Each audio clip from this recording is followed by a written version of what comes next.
Hey, everybody. We all made it. How you guys doing tonight? Good. Just grew into your opening. Am I hearing an echo from someone already? I thought I heard an echo. Who's echoing? There we go. Was it Adrian? Was that Adrian? I was going to say, was that you, Adrian? What? Alexa. I kept hearing echoing from someone's side. I will hurt you. I will hurt you, Brad. Where's that bitch anyway? Where's that bitch? Well, it's gone now, so I don't hear it she anymore. can go there, yeah. It's gonna be nice. No, she can hear. Go from the north. Anyways, we got some great guests for tonight. Janine and Paul of Cornerstone Supernatural. Janine and Paul, hello. First off, nice to meet you guys. And why don't you guys tell us a little bit about yourselves? Well, Go ahead. okay. We started Cornerstone Supernatural several years ago. A bunch of our class of paranormal investigators came through from different teams. You know how that is. Sometimes the marriages and other teams don't work, so they decided to come on board with us. We've got a whopping 30 paranormal investigators on our team in British Columbia. Oh, wow. So it's a good chunk of them are in the lower mainland of British Columbia. The rest are in the interior. We've got well over 2,600 members on our Facebook page. And we tend to, as Adrian knows, we tend to work with teams that have similar paranormal values and goals and aren't really, nasty out there. Let's put it that way. So Cornerstone, I guess, came from we wanted to have a foundation, a strong foundation, and everything else can grow from there. So it's been an interesting experience, and we just continue to grow. This month is usually crazy, as it is for others. We do fundraisers for historic locations and heritage buildings, and because we never charge for anything we do, 100% of the proceeds goes towards that facility. So they've got the opportunity to maybe put on another coat of paint, pay someone's salary or whatever, but it's another opportunity for good wishes. So Just kind of to give back for letting us come in and do what we like to do. So yeah, October is very busy for sure. yeah. We actually need to team up for the giving tree because locations and we can. Nick is actually he is our international ambassador. So we have, connections. They are family is what we call them. They're family. So he has lots of connections all the way around the world. Excellent. My job is interstate, not out there. I speak one more language and that's barely. So we're not going there. No, yeah, I've literally reached out to countries around the world, but also in countries where you would never once think twice that you'd find people, even if they weren't fully investigators, just having the interest of wanting to get involved in those particular countries. So I probably have reached out to more countries than anyone else has in the paranormal field, and I've really, you'd be impressed. I've done a really great job out of it, kind of spreading our influence throughout the other countries. Well, it's always good to talk to different people from different countries, because you think that within your little area or your little niche in the world, you think that, okay, we're doing things this way and it's unique. But then the more you talk to other teams around the world, the better you get the idea that how small the world really is. Sure. And and then sometimes you'll come up with an idea, or they'll come up with an idea, and you can cross-reference it. That's great. That's really good, because talking about the paranormal is always healthy in everything we do. It's really one of those kind of examples that if I'm even able to reach out to even just one person that has the interest, then that means I've done something right, and now I've expanded our community. Because when you think of paranormal stuff, most people always focus it either in North America or Europe. We never focus on really anywhere else. So that's what I've been trying to do, is expand it even further than just those two continents. It's also great because that gives us a place to refer people to if it's not in our particular area. Because as you know, being on Right. Facebook, you get requests from, I'm in Detroit, who can help me? And then to be able to reach out to the right people And is that's really actually what we've worked on things. We have a list of, every state and their teams, but these teams had to go through, it's not an interview, anything like that, but we make sure that they're actually good teams and that they're not, going in and behind the scenes charging something or, doing 100%. exorcisms that they know nothing about. Yeah. Or whatever it is Yeah. they might be doing. We make sure that they're not. Yeah, I mean, it's really good that you've got the ability to work with teams, like you say. You maybe do a little bit of interview with them, but then you know them better. You know them better for what they represent, and they're not the fly by night. They're not that I've got to make a new video and have it out there, and it's not something just to be I'm famous sort of thing. And then or exploit places that it takes a long time, as you all know, to get into, and then suddenly they get into it, and it's ruined for the rest of us. So I 100% I believe that. So I agree with that. Now, what part of British Columbia are y'all in? We're in Vancouver. Vancouver. Yeah. I've been to Vancouver. Yeah. We're the ones with the water on two sides and the mountains and on the other, and then the U.S. and the south. So it's kind of interesting. My We don't aunt have, lives up in Prince George. Oh, yeah. Yep. That's further north than we are, but yeah. I should one of point this our out. team just moved from Prince George down to the Lower Mainland. So that's good. Interesting. Nice place. I just wanted to point out quickly, since you guys live in British Columbia, I actually had a good friend of mine. He actually does a show himself, which he used to be on this network, named Matt Grant. He actually used to live in White Rock, British Columbia. He did a show that was called Matt TV, but he actually moved to the other side of Canada. He now lives in Halifax. But, he's always open for, any investigator. So, I can always refer him to you guys since he used to live in British Columbia. 100%. Yeah. I mean, talking about things and just, you went into this place or you know about this, and then compare some notes. That's good, because talking about that is it's important. I can't stress that enough, because there is a lot of fly by night and weird teams out there that just behooves me. So if any of your viewers don't know where Vancouver is, we're just maybe an hour and a half north of Seattle, for a reference for people. Y'all may know I'm actually from Bellingham. There you go. I'm from Bellingham. My brother lives in Boa. Bellis Fair. There we go. Yeah. So I know where you are. Very good. Yeah. Very good. So I kind of miss the accent. I'm loving hearing the accent because I miss it with my aunt. I don't hear I don't know we have one, so okay. But I didn't notice one either. Halifax is an example. I mean, that's the older side of Canada. So there is a lot of paranormal activity and older buildings and historic. But to me, I don't think that if you go into, it doesn't necessarily have to be a really historic or old building to have any type of wow factor or any type of paranormal activity. It could be a brand new building.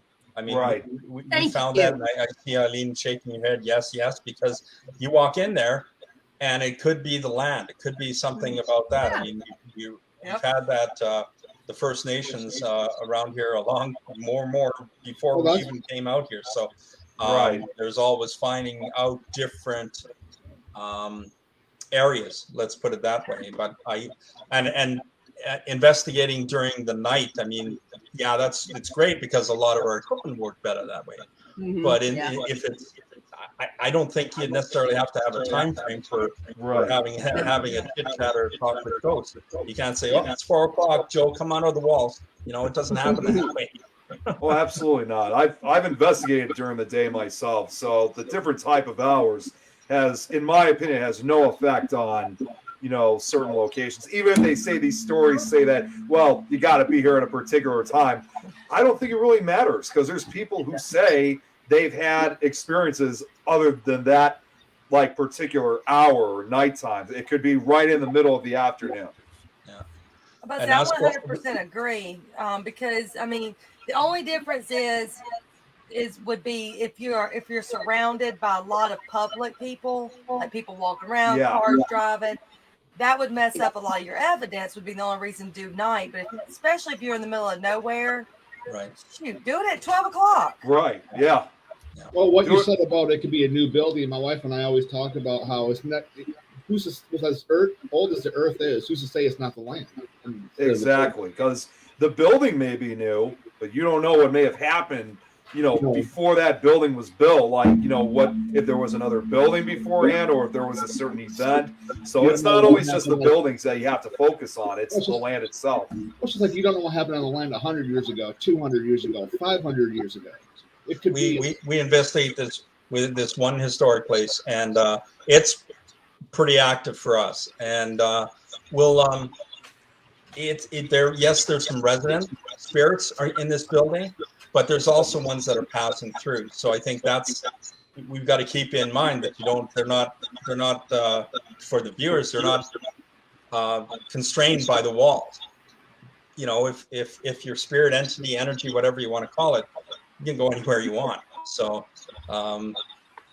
you find certain areas that have more energy than others. But I mean, it's like you said, Brad, it doesn't necessarily have to be that particular building. Now, I know down here in the South, we have a lot of Civil War battleground and all that. What do you have in your area that would kind of tie a lot of stuff into the land? Go ahead. Not really that much. We're not really a fighting group here in British Columbia. We're known for other things that we ingest that keep us calm. But definitely, there's a history here and a large, rich native presence that was here and probably left on its own for more than say Eastern Canada, where the French and the British kind of got together and had little battles in Quebec and things, but we've had a lot of slave type labor happenings around here. When the railway was built, there was a lot of Chinese immigrants that were brought over here, and they worked on the railway. They died there. I mean, there's a lot of locations that we go to where that activity is pretty high too. At the beginning, I said that we had 30 investigators, and I seen the eyes going, "Wow, that's quite a lot." But we've got psychics and mediums and claircognizants and audio engineers and cinematography. We've got different people we can come into a location, so it makes it better because you can feed off each other when you're going into an investigation. So and you can curtail it for that particular area. Bonjour, Joanne. Bonjour. Yeah. She lives in Quebec. I think no matter where Eileen goes, it's always the scariest place because I'm there. Okay. That's hilarious. Do you guys have?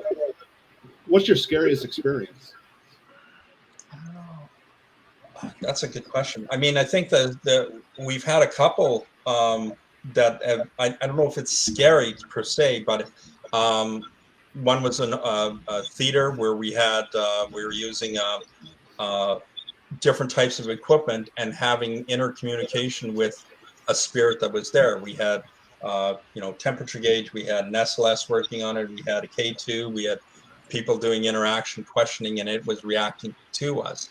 The other one happened to be at the castle, which happens to be we call it the castle, but it's the old Greasy Penitentiary here in British Columbia, and the only building that's remaining in that particular area. So a lot of complicated, let's put that, but complicated type energy that's there in the basement of this, where the cells used to be. In this building, there was what we feel is a confused spirit that was trying to get a recommendation or of his mother on the other side, because he felt that he never did things right for his mother. So anytime we went into that type of questioning, our equipment went nuts. It's the same place where we had Janine had excellent communication with the SLS, what she calls the tall and the small. And again, we use all types of different equipment, and they all can be taken apart. But we always like to see what we can get. And we have one person on our group who's been doing it for 35 years. And if anything is going to happen, it happens to him. Oh. Right. So if somebody's going to be pushed or somebody's going to be shoved, Glenn. Right. Yep. And sure enough, 100%. in the cell area of the castle, he got bumped and pushed and sort of a chain ripped from him. But he felt at the time that it was really more of I think it was a guard that was just trying to make his presence known, to kind of say, hey, move, you shouldn't be in this area. And almost a residual thing, but with a personal connection there. And he did have scratches from where the chain had been ripped off afterwards. So I mean, we're definitely not an antagonistic group. You know, we don't go in there and kind of be like that one TV show and stir up things and, you know, yell at the supposed demons and things, but that's not really our style. We prefer to keep everything as we found it and try to respect the entities that choose to come forward. Yeah, and like I said, sometimes there are people that are entities that are a little more aggressive, but it's not like we're poking the bear, so to speak. Well, It's like funny how. Oh, go ahead, Brad. I was just going to say, it's like what we always say is they were once people too. You go on and be respectful, they'll be respectful towards you. Exactly. and I think if you walk into a place and you feel that negative energy, to me, I think that energy, maybe that figure is more confused than anything else. Maybe doesn't know, what the hell am I doing here? Why am I here? What's going on? Well, you're also entering their space too. Sorry? You're also entering their space too. Yes. Yep. If somebody came into my house like that, I'd be like, get the fuck out. Yeah, exactly. What are you doing here? Right on. It's funny how we all say that this one television show, even like when I'm doing private event or public events, it's always like, it's not like if you watch a certain television show, it's not like that. Yeah. I I'm possessed in every investigation. We get Well, asked a I'm lot, not saying it. I has don't care. anything ever, come out of the walls and bit you? And I look at them and they're like, no. it's not like that. It's not like it, and people tend to get drawn into that by watching television shows or watching or watching movies or anything like that, and then they get that perception that that's what's going on. We had when I mentioned about fundraisers, we did this I know where you're going. we did this one where we had 6 stations basically set up, and we had different equipment and different people set in different things, so everybody could go through and have an experience, different paranormal techniques and so on and so forth. Well, we got complaints from 2 ladies after it was all said and done, and we said, well, so what did you find wrong with it? Well, we didn't see any spirits, we didn't see any ghosts. And I'm like, we can't just flick a switch and they come on out. It doesn't happen. And that's the thing. That's a disclaimer we should all put on anything we do. And, somebody the other day, I was on a show, and the hosts of the show said, what was it? It was something to the effect of, we should all expect something, but not, you don't really expect it, but in your mind you do, just because if you don't, it's going to scare the shit out of you. Yeah. But when you ask, I get a kick out of all these people that go in and ask a spirit to, manifest or whatever it is they're asking it to do. And when it does it, they scream and run. Do you not believe it was going to happen to start with? Do you not believe in the paranormal to start with? Why are you doing that? I just got those immediately. I always tell shows is always like that. I always feel at my public events, I'm always like, okay, this is a lot of sitting around in the dark talking to ourselves. Please understand that. You talk to yourself more than anything else talks to you. No, and that's true. Absolutely. I mean, it's like like the comment was, these are somebody's, some parents and siblings, child, whatever. Always go in with respect, because You don't know who you're talking to, and if you go in antagonizing, like Janine says, they're not going to react. It's just like walking in there with negative energy. If you've got 5 people going to a meeting and one has not had their cup of coffee in the morning, it's going to be a long meeting. Everybody's had their cup of coffee. It's really not a meeting. It's, just a gathering. It's the same thing that I tell my team is, if you have had a bad day and you really don't feel like being at this particular investigation, don't come, because you're just going to bring that energy level from being a positive thing into, adding a little bit different to the mix. Right. And Well, they said that's they feed another off your thing. energy. Yeah, that's another thing. Spirits are drawn to different energies. They're not going to be drawn to anybody that's nasty, just like a dog's not going to come to anybody who's nasty. It's kind of, but the thing is, everybody has such a different outlook on everything. And I don't know if it's their teaching, their experience, their mentors, I don't know. But here in the last year, I'm going, shit, I don't know what I believe anymore. The more answers you get, the more questions you have.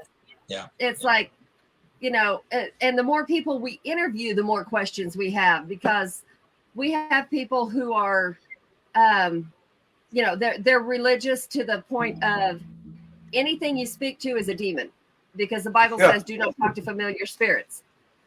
Then we have others that believe there's a purgatory, and that's the ones that are coming through. There's ones that believe you're just damned to the earth, and those are the ones that are here. We don't know. I mean, there's no way to know. You ask a spirit. I have asked 1,000 investigators, have you ever gotten the answer? What is there? Where are what are you feeling where you're at? What do you see? Can you come and go? You're not getting an answer. Yeah. It has never happened. So I don't know. I mean, it's kind of do your own experiments and come to your own conclusions, and don't bash anybody else for theirs. Well,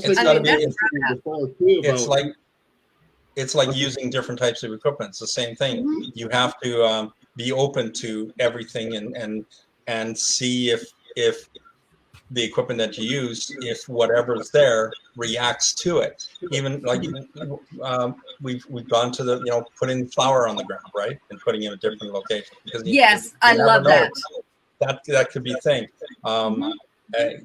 We were in another location where this we checked for vents and everything else like that, because we had it was a dress shop, and it was a hanger that would turn, and as you question, it would turn the other way, and there was nothing that would make that move. There was no air pockets or nothing like that. So you always got to look at different things and see if something is going to react to it. And that's like people sending you shit. I'm glad they think enough of somebody to send it. But as an honest investigator, you can't give an answer because, number one, you weren't there. Yeah. You don't know the circumstances surrounding the area, what the weather was, who was in the next room. If they're testing you to see, oh yeah, she's stupid. We were in the next room with a fishing line pulling this stuff. Yeah. She ain't no investigator. She's stupid. I'm about to say, one thing I learned from the SQs while investigating with them was the 360 method. Have any of y'all ever done the 360 method? I don't think so. No. I see the confusion. That's fairly new, correct? Huh? That's fairly new, right? I don't know. They introduced it to me, so I don't know how long it's been around. But because the theory behind it is that maybe the spirit doesn't want to talk but to one person. So everyone in the room asks the same question, every person, until you get to the end and see if the spirit reacts or says anything back to one specific person, because maybe the person asking the question isn't who they want to talk to. We did that with them at the Opera House. I never even thought about that. That's cool. That is neat. On the other side of that, though, how many, if it was you, and there's 10 people there, and you're being asked the same question, by the time you come around the one you want to talk to, you're going, shut the hell up. Well, no, you not address hearing in the beginning saying, you address in the beginning and saying, who do you want to speak with? We're all going to ask you the same question. You react, or who, yeah, I cannot talk today. You react to whomever you want to speak with. Mhm. You'd be Like the surprised human if you- pendulum. I like that. Yes. Yeah. I learned that from Beth, and of course the SQs and the packs. Yeah, I saw y'all We're do it. I couldn't do it that night, but it's really interesting. And when we investigate again, I will. I Were you will gonna not say, leave Brad? it. I was going to say that's what I forgot what I was going to say. Oh, I always get to other places. Every time I go to You're a place not to blonde, investigate, Brad. No, I've just been talking to Eileen too long. He's just a dork. He's just a dork, so that's why he can't. What I was going to say earlier too was how you said that you just can't flip a switch. You can. A lot of these shows they film for like a week or two at a time just to get like 30 minutes of evidence. Absolutely. You can investigate the same place 6 nights in a row, 7 nights in a row, and you'll get something different every time. And that's what people don't understand. Yep. We have that's one the one thing. location. Oh, go ahead. We have one location that we're very fortunate to continue to go back, and each time we go back, there's a little bit more and a little bit more. You put a story I together. don't know if you all do it, but we're every time we do an investigation, the owner, the manager, the person that let us in, we make sure that somebody comes along with us that represents them. Because then they experience what we experience. They can get involved in the questioning. And you know what? Whatever's there sure as hell knows them more than they know what. We're a hill of beans as far as they're concerned. So that connection helps out more and more. And also the fact is that then you're not going back to them afterwards and saying, here's the evidence I got. You see all this? It's so great. Because they were there. And so it gives a little bit more commitment towards what you're doing. Validity, sure. Yeah. Well, when you do that, do you feel it helps them too? So when they're at that building alone, they can sit there and kind of investigate themselves in a way? I don't know whether we really recommend they investigate themselves, but obviously if they've invited us in and they've experienced it, they already have that curiosity. And so for a lot of them, it's like, okay, you people were here and nothing, it's not like that TV show. Nothing came out of the walls, so it's like, okay, I'm calmer now. I don't mind going in there and working by myself. I see what you mean, because if you're debunking something, they're like, oh yeah, okay, there are critters in the walls, or whatever it may be, and I think it helps them that way for sure. Or if you got the skeptic that comes along as part of that. We were at one investigation, and again, it was we were getting lots of activity. In fact, we were walking through the main kitchen and checking the EVP later, and it was somebody singing "Hey Jude," and Jude was with us as one of our investigators, right? But later on downstairs, the one person was really skeptical says, "I see something in that window, and it's in the basement, and the window on the other side of the window is a crawl space. So there's nothing there. There's nobody there or anything." So that person, in fact, seen a shadow person go across that window. Because another person had seen it, and that took a skeptic into, okay, there's more to this than I've seen first before. Willing to believe, yeah.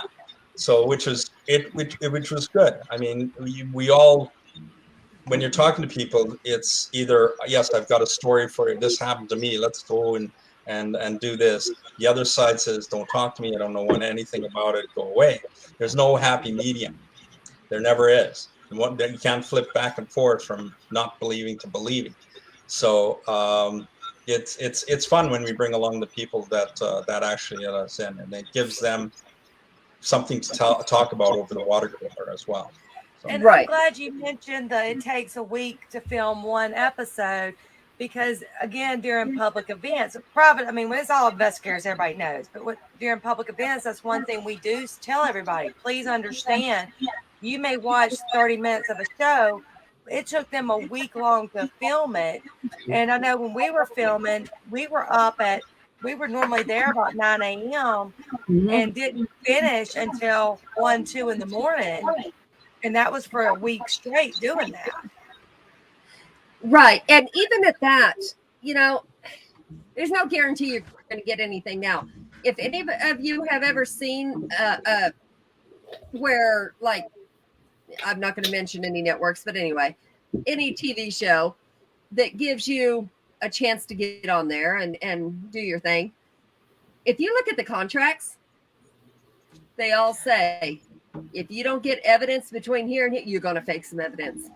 You're going to do. That's what I love about Randy Hardy. I was talking to him at one of the events, and he had made a comment that people were trying to make them say that dust particles were orbs. Because they're in New Orleans, they were trying to make them dress like they were from New Orleans. He said, we would not do it. That's not how we dress. Mm-hmm. That's why a couple of people have left. Yeah. Joanne's asking if we've ever gone to Upper Canada Village. I've been there in my school days, but certainly not as a paranormal philosopher, which is what I like to call myself rather than that other. I like that. Yes, I like that too. That's good. But yeah, that would be a good place to go to for sure. I hate Ghost Hunter. I mean, I'll go with it because everyone says it that's not in the field. I hate Ghost Hunter because I'm not hunting anything. Yeah. I'm trying to communicate. I'm not hunting. It's like paranormal. It's not just ghosts. Yeah. It's everything, right? UFOs, cryptozoology, Sasquatch. We were at a location on a historical decommissioned bridge, and on the other side, I found footprints, and I packed them up, or I actually took pictures of it between my foot and that. It wasn't bare or anything like that. I sent it to a lady that does a lot of Sasquatch sightings, and she does maps of North America. Her name's Carrie Kilmurray. And she's on Vancouver Island, but I sent it to her for, what is this? And for sure she came back and said, yeah, that's a heavy being that's gone across that particular thing. And right. Which is unique because we've got an individual as one of our investigators that is our Aboriginal liaison. So he's been associated with First Nations for a long, long time. He actually went to his elders to ask permission to come on board with us, which I really respected. But he gives us a different insight into Sasquatch, right. and UFOs and other things. So I mean, there's more than just the paranormal. And yeah, Ghost Hunter. It's just like Sasquatch Hunter.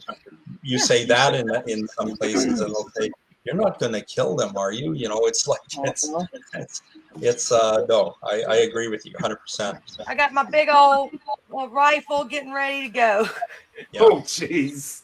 No, okay, Josh, so I have to say, I can't say anything bad about Ghost Hunters, the show, because I love Steve. He's awesome. And yeah, he really we have friends there. Yeah. I hung out with really does try, and I can't vouch for Jay and Tango, but I'm 99% sure they do the same thing. Well, I should also add too. I mean, because a few weeks ago I was hanging out with them at Michigan Paracon. But I think what that particular show did for our community. Sorry. Oh, I'm sorry. Go ahead. I think what that particular show did for our community, because I can understand why some people may not like it. That's good. But I think it opened up the possibilities to a lot of people, because a lot of people were saying, "Well, gee, I think I heard something about I don't have a digital tape recorder, depending on how old you are, maybe you don't have a reel-to-reel." But suddenly these people came along and they're like, "Hey, we're doing this," and it wasn't out of the realm of the ordinary person's possibility, right? So that opened up a whole new spectrum for people like me. Right? See, yeah, for sure. Working so many times with Steve, I have seen him do. I mean, the first time I met him, No, I'm not. we were Linda. sitting down and we're like, hey, this is Steve. He's here to talk to you. Can you do something? Let him know, say hello to him. Before his booty could hit the chair, the light turned off. He immediately got up. He was over at the chandelier. He was checking the switches. He was checking the breaker box. He was, I mean, and this was like within the first 15 minutes of him being at the location. Right. Anytime there was any type of activity, he was Johnny on the spot trying to, he hates the word debunk, so I hate I'm going to use it though, to debunk it because he does everything he can to try to say it's not paranormal. And you know, that's what people forget when you when you run with a team, when you collaborate with another team, when you are on TV, when you know, people criticize. So when you're with somebody else, they're going to tell whatever it is you're doing to the whole world. So you need to watch what you're doing and not be an idiot while you're doing it. Yeah, you know, I have no filter. I'm me. I don't care if it's on a location. I don't care if it's, you know, I'm just me. I have no filter. Bravo. Those that know me, great. They like me or they don't. This is it. I'm too old to give a shit who likes me and who doesn't.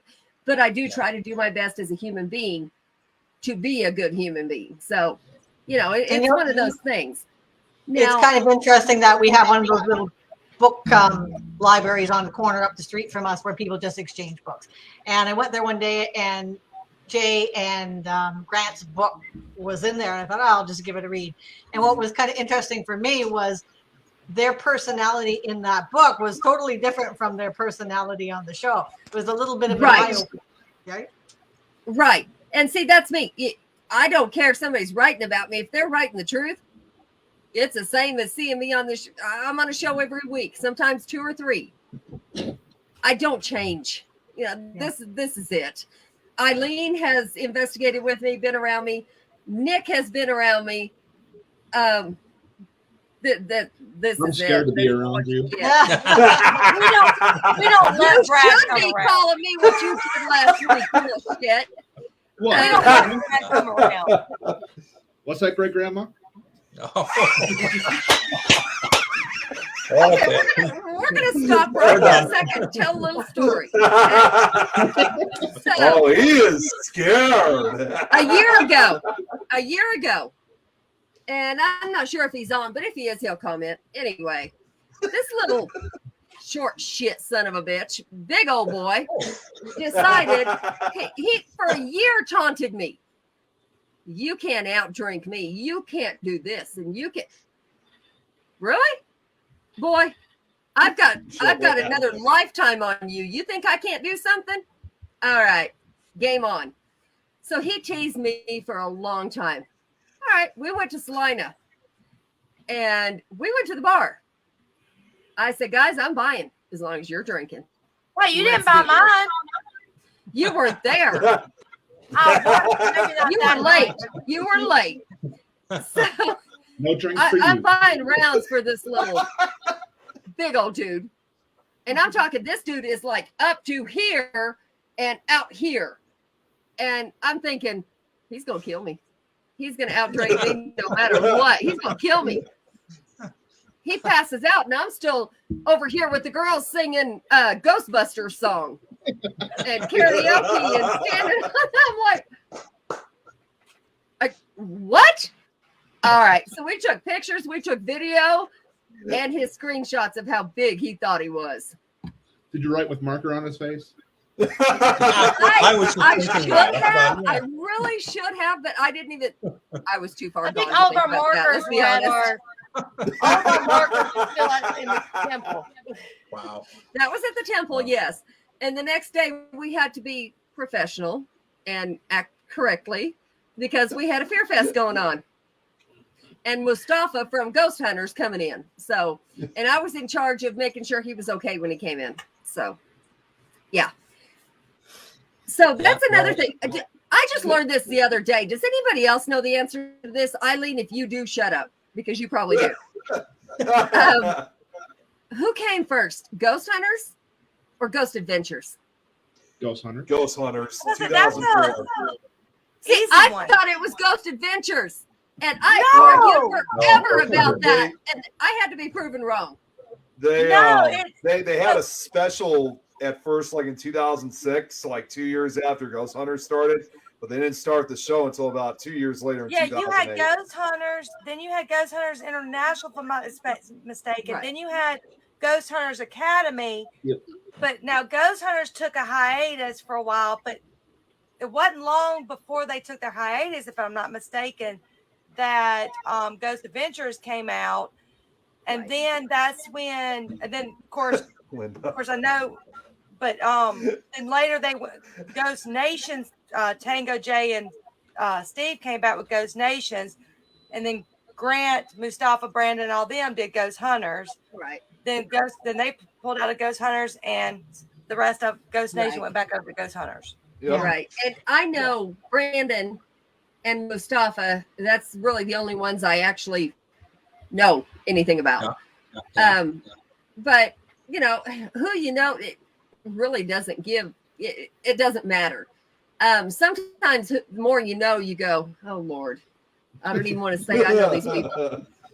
But Well, and then you just watch people, like you watch how as to how do they react both on and off. You know, do a little bit of sort of background searching on them and say, okay, well, you were such a great person in this, but on the side, as a real person, you're quite the dink. I mean, it's like, you know, how do you go? You have to make sure that you're dealing with people that are like you said, upfront, and this is what you get. Because and that's there's something too much of that out there. Really, there is, and I hate they say that. I mean, you know, as United States, there you guys got so much more in the way of paranormal groups and everything like that. right. We have it up here in a very, you know, compact version of it, but it's crazy. I can't imagine how people fall for some of the stuff that's out there. You know, and I don't know. I mean, do we pay for places? We don't. We do. You know, We do. Yes. We do. Because it helps like you said, you do fundraisers for them. right. It helps here. It helps them to be able to stay open, and it helps them to, you know, some of them are greedy. Yes, of course they are. There's ones that take advantage. I have to put a caveat on there. Yes, we have if they have somebody, we're going to bring somebody in after hours or anything like that, and we'll say, well, can we at least cover those hours while that person is there? We've done that a couple times, but not out and out, you know, this place is ours sort of thing. Right. I think that people will see through all the fog and pick the ones that they want to deal with. The location else. They'll tell you, go away, or come on. Common sense is gone. It's out the window. Yeah. Right. The location I'm doing this weekend is a Friday, Saturday night event. We're doing it for the Historical Society. I've been gracious, or been thankful enough. I've been invited by Southern Paranormal to go help them out. We've done this. I've done it like 3 times with them. They've done it 4 or 5 times. Nice. It's an extremely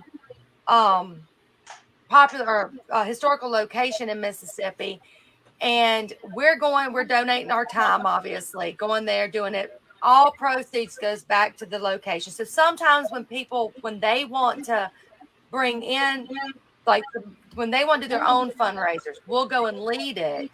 But now if we're just going as a team to investigate this location, we'll pay to do it. Right. In fact, the location I'm doing, have y'all ever seen the movie The Help? Any of y'all? I don't think No. so. I haven't seen it. This house is the location where the lady has the miscarriage in the house. The person who they have got, I have literally, now that it's not in this location anymore, they've kind of moved them, but I have held an autographed Mark Twain book, like the real book autographed by Mark Twain, one of the very first ones, in my hand. Wow. Oh, That's how historical this location is. that's And cool. see, that's the thing. We get to, if you're a decent person, I'm going to back up on that one. if you align with the people that are, capable of doing these kind of things, I'm not going to say decent person, because some of the ones that are capable of doing some of these things and able to do some of these things are nothing but egotistical assholes. There's no other way around it. And I wouldn't align with them anyway. I don't give a shit. Yep. But if you're lucky enough to be able to, Paul, like you, align with people that have the same values, have, at least aren't idiots, or what we consider idiots. I don't, So they're not that's Brad. Poor Brad. But Like Brad. Poor Brad. you do get opportunities. Oh, man. You really do. Like Eileen, she's not going to tell you half of the opportunities she's had, but she's been around. Nick has been around with a lot of the people.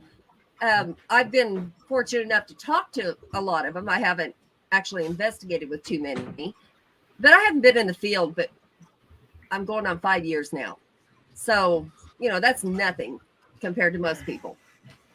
I have been lucky enough to be in a group that I'm introduced to different people, and it's been great. But going back to what we said earlier, we were talking about different people when you go into a location and they don't know you. I have a story, and I'm sure everybody has heard my story, but I think that if you are not so much like if you're watching a live or, something like that, but my belief is, what, Linda? He's What? the straight man here. What? I have no idea Oh, what nothing, she's man. talking It's okay. about. You're good. Can I use Irish words? Jenny, we love Jenny. She's amazing. Jenny's awesome. She is. Jenny's She was like great. one of the first people I met when I got in the field, and she's just amazing. Her and I are a lot alike. We don't pull any punches, and we just kind of say what we think. Yep. Gets us in trouble, or it gets us really good friends. I don't know which. But my first investigation, I didn't think anything would happen. I didn't believe any of it. Hi, Howie. I just didn't think. I was like, I wasn't scared of anything simply because I didn't believe anything. But I did a lot of investigating on this location. It was a brothel in Texas back years ago when, not too many people know who this is, but his name was Killin' Jim Miller. They called him the Deacon. And he was back in the cowboy days, and he robbed people, and he stole cattle, and he did everything that they do. But he was also so polite and so sweet. He had a family, and would that's right, Jenny. He would be perfect with them, and then he'd go out there and do what he had to do to make ends meet, whatever that was. And we're not here to judge who does what, but I kept. I knew his wife's name, his horse's name, his kid's name, his last words when he died, where he died. And, I did all this research just in case I got one answer, I would know if it was true or not. And I got there and I started calling his name. And I didn't hear anything except a whistle. And it was like a cowboy calling his horse. Are you talking about Old Park? Yes. And I was like, did you hear that? I only had one guy in the room with me. I was like, did you hear that? And he's like, no. Okay, so maybe I'm just hearing things. We moved on. Hey, Jeremy. It happened 5 different times. And on the camera, we heard 7 of the same thing. But the guy with me didn't hear a thing. And I was telling him, I said, I know, because this guy, and I thought it was so neat. And I kind of felt for him because he was getting ready to get killed. And he was up there, with the noose. And he asked for 3 things. He asked to wear his wedding ring. He asked to have his cowboy hat on. And he asked to have his parka or cloak or whatever they wore back then on. And they denied him that one. And so when he got ready to hang, they were doing that 1, 2, 3, whatever it is they do. And he stepped off by himself. And he said, see y'all in hell. Oh, wow. And and I was calling him out on all that. I didn't think anything about it. I thought that's really cool that I got the whistle on camera. And I got home 2 weeks later, maybe a week later. We had this little wooden thing on the bed that had it was like a little tiny cowboy hat on a piece of wood. And then it had a spur and a can opener. And got it from Lowe's or something. It'd been on my bed for years. And I came home after midnight, sitting out on the porch, having a cigarette before I went in. And I heard that whistle. We're out in the country. I'm like, somebody's lost their dog, whatever. I knew, though. I knew. And I went back in. I was like, I'm ignoring this. That night, that thing came off the bed. The spur pierced my husband's ear and into his head. That has never come off the bed. To this day, he swore I did it. I was asleep. Wow. I can't prove I didn't do it, but I know what happened. So Do you, I when you guys go investigating, do you have like an opening and a closing? Like I do now.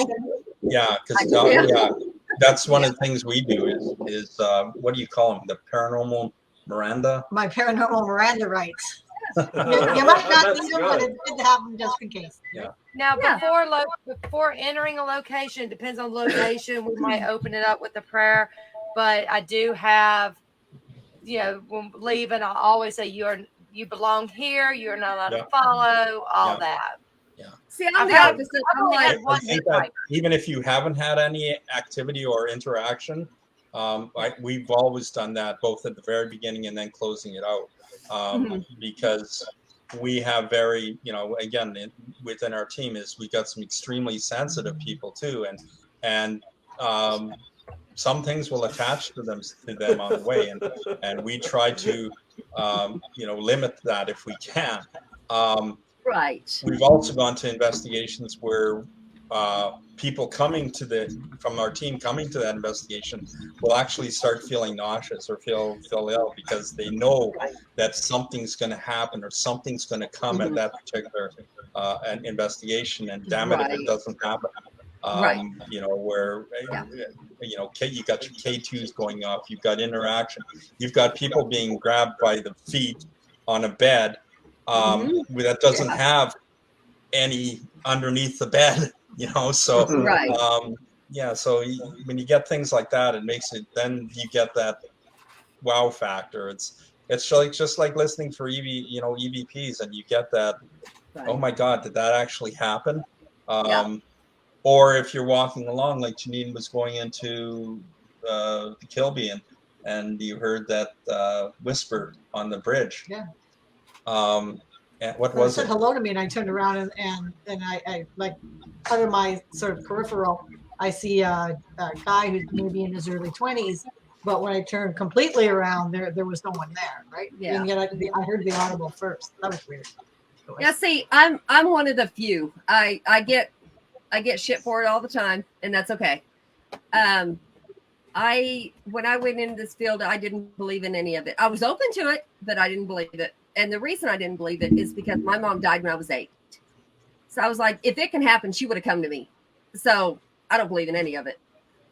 Well, I learned different pretty quickly, but and then I also worked with a medium, actually a few of them, and learned how to do that. So when I go to locations, I never say it out loud. I don't, but I do open up when I go in, and I never tell them they can't go home with me. I do tell them if they need help, come to me, and I'll help.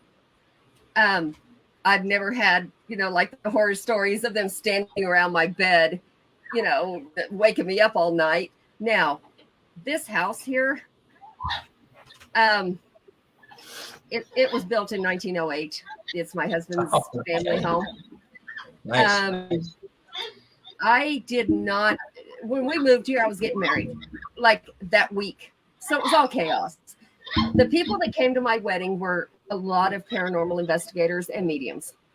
So, but when you're doing what you're doing, you're not thinking about any of that, and it's not coming through. You're just, you have to actually think about it before it's going to come through. It's not just going to pop up in front of you and go, "Hi, I'm here."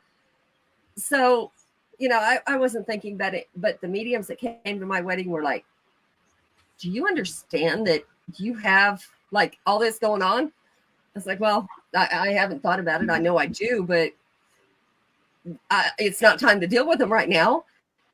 And she's like, that's your family that's here, his family that's here. I said, oh, yeah, I'm sure they are. And we left it alone. Well, now we have cameras in the hallway upstairs because, and in the basement, I have not put cameras in the basement, but one of the mediums did readings down here and was touched and all kinds of things, and did readings for my aunts that have no idea about the paranormal, nothing. And so, it's like, and here lately, since I decided to invite everything and think I can help everything until I get in trouble with it, and it's going to happen. But the other night, like the last few nights, we live upstairs, like it's 3 stories. It's the upstairs, it's the main floor, and it's the basement. And we hear banging upstairs. One of us thinks it came from upstairs. One thinks it came from the side room. I don't know. But it's loud. The only other people living here, it's me, my husband, our son, and then the grandparents. They're not doing any banging in the middle of the night. It's not happening. So I'm like, I mean, they might. Not on the roof of the house. But like it sounds like something just hitting the roof. Not like a squirrel, not like, scampering. No, it's hitting the roof. Like, did you hear that? That's another thing is I think a lot of people perceive that it's like an adult person or a grandparent or something like that that's continually coming to them or talking to them. Whereas we've had a lot of experiences, and that's one of the reasons why Janine likes to read Peter Pan in the dark, because she gets a lot of activity from children. Right. Tell them about the old Hastings and the teenager. Yeah. Yeah. I was gonna say, if you ask me what my favorite tool is, it is a Peter Pan book. So I sit in the book and I read. And that's perfect. It's what works for everybody, because like some people will do the knock and wait for the other person to do or the other spirit to do, their end of the knock. Sometimes it happens, sometimes it doesn't. Most of that's on shows. So do you know if it's real? No. And of course I've tried it. It didn't work, but that doesn't mean it doesn't work for anybody else. It just didn't for me. My thing, and I don't understand it to this day, but the way spirits communicate with me is whistling. Yeah. It's always a different type of whistle. I don't understand it, but I'll take it because at least I know when we're out in the middle of nowhere and there's a whistle, it's not, it can't be anything else. Now here, like the other night, I was hearing, my husband was on this side. I'm hearing on the other side of the bed, somebody go, honey, in his voice. What? I dismissed it. You got competition, Adrian. Oh, I do. I went to sleep and but it's not that. It's like a voice and I can't make it out. Finally, I just sat up and, mentally I'm like, if you need something, just tell me. We'll deal with this now because I'm going to sleep. Yeah. And, you have to set your boundaries, obviously, but I didn't hear it again, but all night I knew somebody was at the foot of the bed staring at me all night. I'm like, either tell me what the hell you want or go. What are the two is going to happen? Just let me explain. I think another thing that we're finding useful now, and that's from, again, we watch different shows to see what's new and what things they're trying. But the Estee method tends to be, we're getting some really phenomenal results from that. I mean, even to the point of being inside of a church, in a historic church, doing the Estee method, and it happened to be Janine that was, and saying, the F word. Yeah, they had a potty mouth. Yeah, like Oh, and so it was pretty unique. Yeah.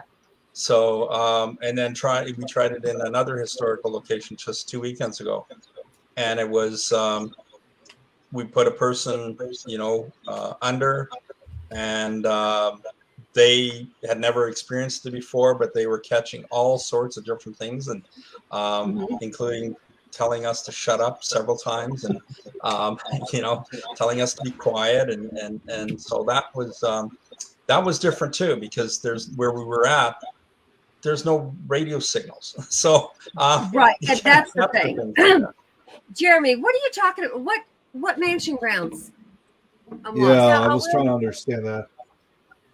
I will say it's funny you said with the F word, because the location I'm going to this weekend, a couple of times ago we were there. We had, of course, the house was built in the 1800s. Tractor. Where I Okay. was, a room on the right, and there's this huge hallway that's probably as big as some people's rooms.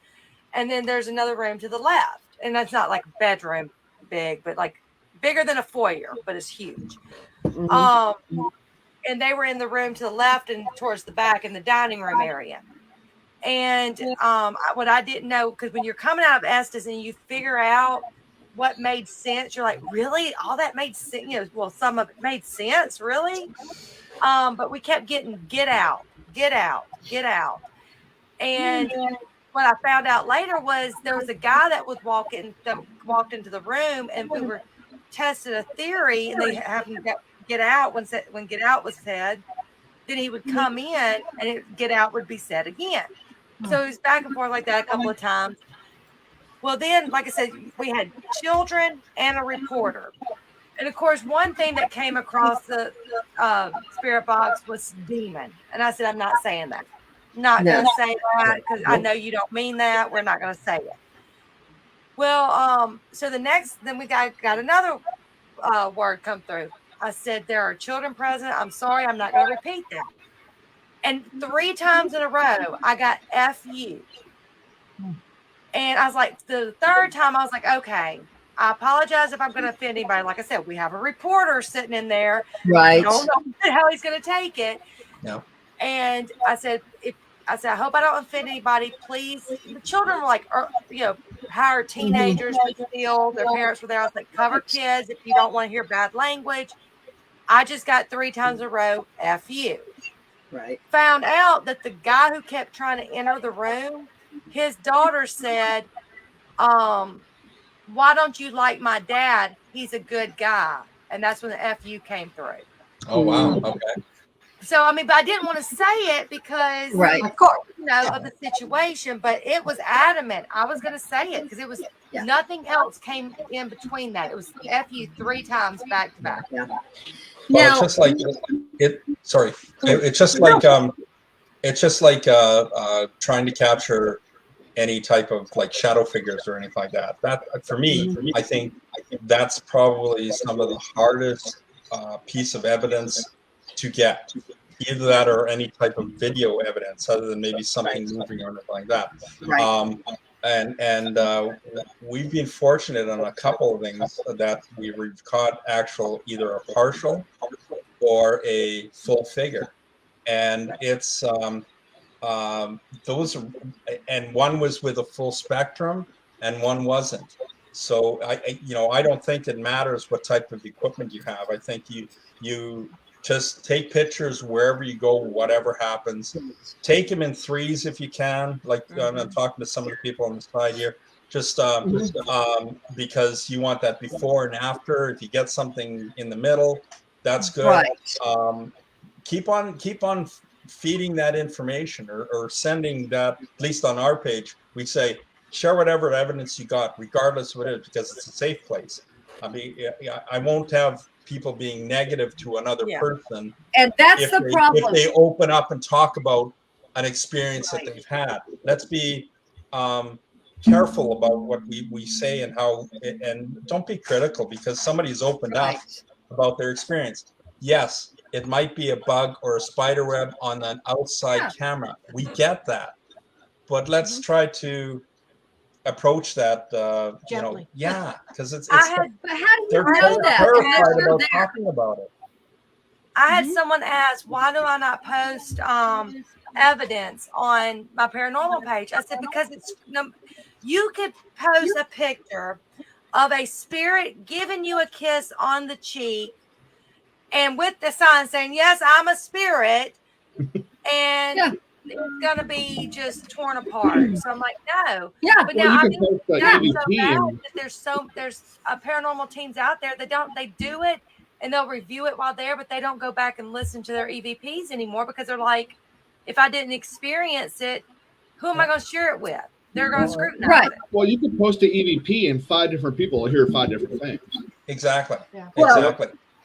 But that's one of the things is on our page, at least, is because it's a private page, for one of the things, because there is too many people out there that will just hop and make people feel this big. But we encourage people just to talk about it and say, we'll post stuff up there because we'll share it within our own team. And then, Right. we'll have those different, no, it's this, no, it's this. That's good. At least we're having the conversation about Well, it. see, I have my sister, the SQs have actually been over at my sister's house, and we got some REM pod hits. They kept seeing something out of the corner of their eyes. So we put REM pods up, or a REM pod up, and we were getting REM pod hits. And other people, friends of mine, have talked to my sister while she was at home, and they were seeing things in her house because she's been having some activity. And my sister has never been a believer. I mean, she respected what I did, but she kind of in the back of her mind made fun of me. But Make fun of you. now that she's experiencing whatever, now that she's experiencing things, like she just told me the other night, I went out on a date and I told my sister's a paranormal investigator.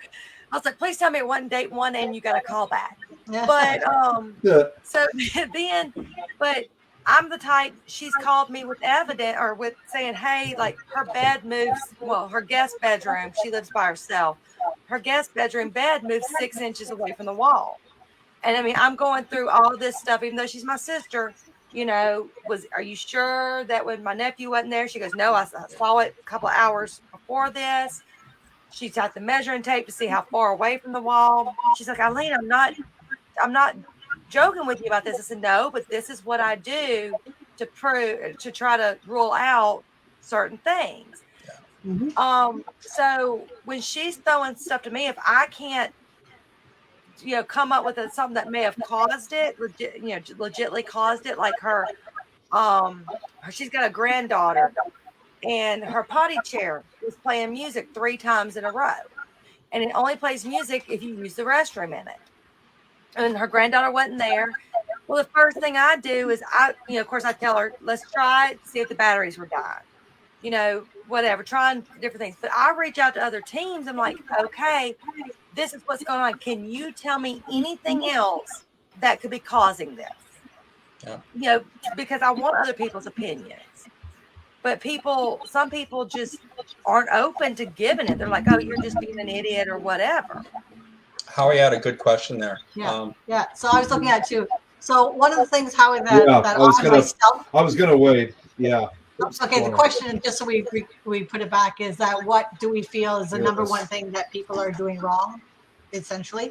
And one thing that I had to learn is to open my own mind to even what my teammates are experiencing. Yeah. I'll give you a story. So we're in this house, and we've got one of our team members is very, very intuitive. Whoa. And she goes, and we're talking about names. She goes, who's Kevin? And I'm like, Kevin, like, don't you mean Robert or Richard or Mary, Elizabeth, like some historical name? She's like, no, Kevin. And I'm mocking her in my mind. I'm like, yeah, Kevin. So then flip forward, and we're doing a fundraiser for this event. And I'm introducing Jude. And I'm telling the story of, she thought she saw a Kevin. And there's this hush over the room all of a sudden. And I turn around, and this wife's nudging her husband. His hand comes up. He goes, I'm Kevin. And I go, no. She was looking for Kevin and the historical surname of this place. And he goes, I'm Kevin, that surname. This is my grandfather's house. And I was like, I just got to shut my mouth now because I blocked this woman and she was like bang on, right? So you never know. Like, don't just assume that just because something's a little weird and you don't believe in that particular method yourself, that it doesn't have validity. And also question everything, like orbs. That's another common challenge. That's probably a better word than anything else, because look at the factors and look at the environment around which that thing was taken. Do you have a pet that walked by? Do you have an air conditioning unit? All of these different things that possibly could be a dust particle that's in the air. Orbs are extremely, yes, there has been people that have captured some really good ones, but 99% of them can be explained. And I think it's really hard when somebody comes up with that, oh, I've caught this orb on my camera, to explain to them why it might not be that particular thing. So just be open. Yeah. Just be open to everything that's around you and question it. And see if you can explain it first. So, do you guys have like an absolute favorite piece of equipment that you take everywhere with you? Besides everything? Besides Peter Pan? I'm an audio. Audio is my go-to. The digital recorder is my number one every time. Yeah. Well, we always get more audio than we do ever video, so. Yeah, digital recorder K2. I think that's find out where the especially K2, to find out where the hotspots are that it could be electrical wiring behind. We're at an investigation at this really high-end restaurant because people were continually feeling a presence around this one area, around this one bar area on the main floor. So we did our thing. In there bright and early in the morning when the squirrels and the raccoons were fighting outside. But besides that, we did our sweep with the K2s to find out, and it happens that the meters went off the charts around this bar. So we checked to see if it's something on the bar, underneath the bar. Nope, nothing there. Go behind the bar, sure enough, it lights up again. Right behind the wall is a compressor unit.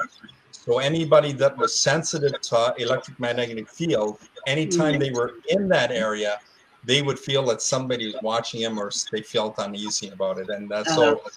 That's I think that's why K2s are always good, and I think it's a good trigger point for when we're doing sessions as well. So it's not just one. I think it's two. But we even bring the cat balls now. So hey, we bring everything. Cat balls. Yeah. Let's go back to Howie real quick. Howie. I'm going to get to that one. Howie asked about. He said something about automatic writing, which here recently I've learned, and I don't know, if you have mediums on your team or not. Yes. Yeah. We do. And everybody does it differently. Everybody sees it differently. They either see, feel, hear. And when they say hear, I've learned that they're not really audibly hearing. It's like in their mind hearing. And I didn't realize that until I started doing some training. And it's actually just words coming into your mind that are not yours. And if you meditate, you know what's yours and what's not. When something comes into your mind, like if you're doing a reading for someone and something comes into your mind and you say it, I mean, it could be as stupid as a yellow duck. And you're like, I'm not saying that stupid thing because they're going to think I'm an idiot. And you say it and they go, oh my God, that's because he did this and this, and whatever the case may be. But the automatic writing, I feel, is the same way. It's like what you're getting. And if you're doing a reading for somebody, like I do them very, very rarely. I read pictures more than I do, any an area or anything. I read people. Like if somebody's got somebody attached to them, I don't see it. I don't literally see it, but I can hear words coming through, and I'll ask them if they're asking me to do a reading. I'll ask them, what does this mean? There was one time, and I would have never thought I could do it until I don't speak Spanish. I mean, I know a few words. I was in New Mexico. But the name Lupita, the hell? That's not a name you hear. No. And my coworker was with me, and she's telling me about her uncle who died, handed me a picture and said, see what you get. By the end of the night, I'm like, tell your uncle to go back with you because I'm tired of him going to the bathroom with me. Because we'd like, I'd be taking a bathroom break and I'm hearing him. I'm not literally hearing him, but like, getting his thoughts. And I'm like, this is over. This is done. You need to take him home with you. That's hilarious. But Adrian, always. Go ahead. Come to find out, Lupita is what they called her sister, and I knew her sister. I never knew that was her real name because that's not what they called her. Always say what you feel, because I had someone say, what the heck? There's not a clearance section at a funeral home. And I out laughing. So when we were burying my mother, and she kept saying my mom was coming through, which, everybody knows my mom, I've never been quiet about my mom being dead. So it's the first time I dealt with this psychic medium, whatever. Right. And I'm like, okay. And I think it was right at the anniversary of my mom's death. And so she said, there's not a clearance section in the funeral home. And what nobody knew until that, me and my sister did. My mom was a clearance rack shopper to the point that we would go, like when we went and got her burial dress, we had to get it off the clearance rack or we know she'd come back and beat us up. And so we were looking at caskets, and my sister and I both looked at the guy at the funeral home and said, do you have a clearance section? My mom will beat us up if there's no clearance section. Oh my God. So, who would have thought to say anything? But that was one clue nobody could have guessed that would have triggered that, yes, my mom was there. Right. Wow. And you honestly have to, and it's not because you can't do it any other way. I'm sure we could all learn to see. We could all learn to, whatever the case might be, see, hear, feel, whatever. But the way we do it best is what we learn. And is everybody going to believe it? No. Yeah. And the people I do it for are like either people that come to me because I don't go out there. Oh, hey, I can do. No. The lady that taught me, and I don't throw her name out there unless she's on the feed, but the lady that taught me with a picture, and I'll never forget this. She gave me a picture, and she said, just get, whatever you get from it, and we'll talk about it next week. I never expected a thing. I worked graveyard, so right after I got off the live with her, I went and took a nap, and I kept hearing, I'm not there. I'm not there. And I'm like, that's just stupid. I didn't know the story behind this. I knew nothing. And I texted her and I said, I keep getting the words, I'm not there. She goes, perfect. That's my cousin. And she's been missing. And I think my family actually did this to her. Wow. And she said, we've been looking for her up in this area. I said, oh my God, that was coincidence. I just let that go. And then she had a friend die recently. And it's always with her. She had a friend die, and this person was a police officer. And he committed suicide by his own squad, is what he did. She had spoke to him not long before this happened. She said, I feel like I could have said something. I could have done something. I should have known. No, you can't know. But she showed me a picture and I said, huh. I said, I can't remember what the word was. Oh, peanuts. Where the hell when somebody gives you a picture of something, you come up with peanuts because I mean, come on now. And I said, that's the only word I'm getting. I don't know. And I left it at that. Like, this is stupid. And she said, oh my God. I said, what? She said, he used to ask me to find his wallet.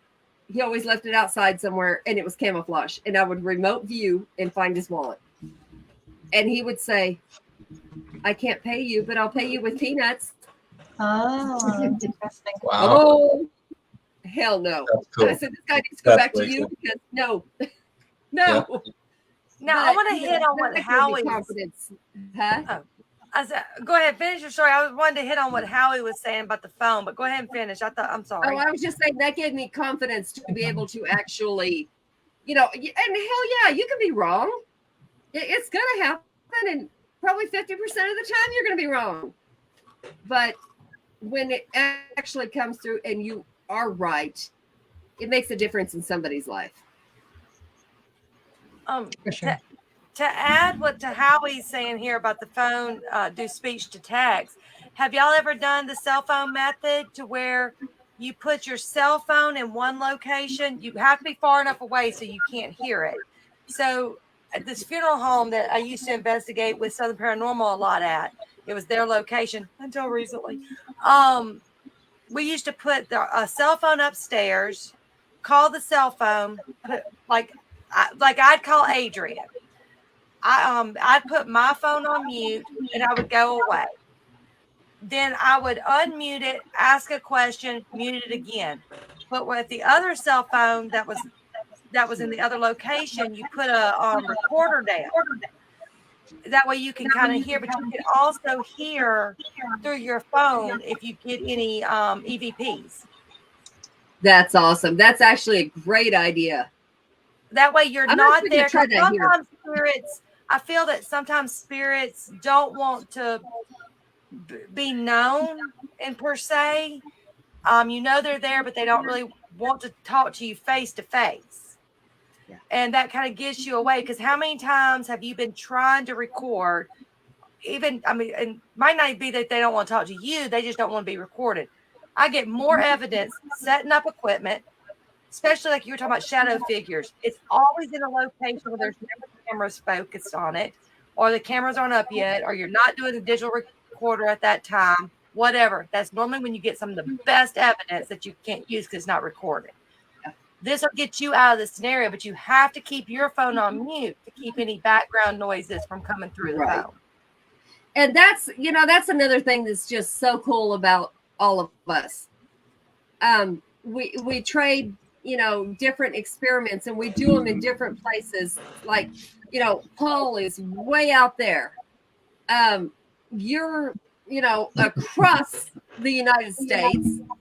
I'm in Colorado anyway. And then there's, we got Indiana. We've got, Nick is, we're so many different I'm in places Illinois. that we can try. Yeah. Eileen's in Mars. I'm as far away from Brad as I can get. Yes. And then, of course, Jenny, she's one of our really good friends, too. And she is, across the seas. She's across the pond. Ireland. Oh, wow. Yeah. But, Nice time difference. and we forget this because we all talk, and see each other's stuff so much that we forget that we're so far away. It did not dawn on me until, Paul and Janine came on the show that they weren't here, right here. Because I've known Paul pretty much when I came into the field is when I met him. And so it's like, you forget, but all of us collaborating and doing these same experiments, in different locations and giving each other, what we get. And yeah, some of it doesn't work. Sure, it doesn't. But okay, so we drop that, go on to the next. That's why it's an experiment. Yeah, You'll never know what's going to work. Yeah, Jeremy does a dog whistle. Mm-hmm. And that has done some amazing things. And there's other places that people about got killed because they wanted to put a dog whistle out in the cemetery. What is out in the country? Yeah, that let's attracted see. some Wolves? Well, not just them. coyotes. Just Make sure that if you're indoors, there's no broken windows, because I made that mistake.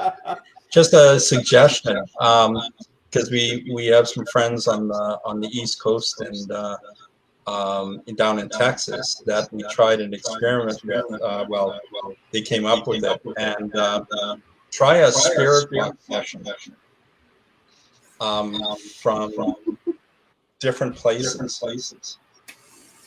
Like, and how did that work? So we were asking questions, but the spirit box was over in Rhode Island.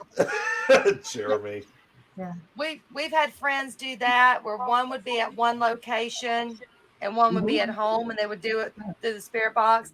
The Coatsworth Plantation, we'd have someone in the library, because we wanted to know how far the Estes method would go.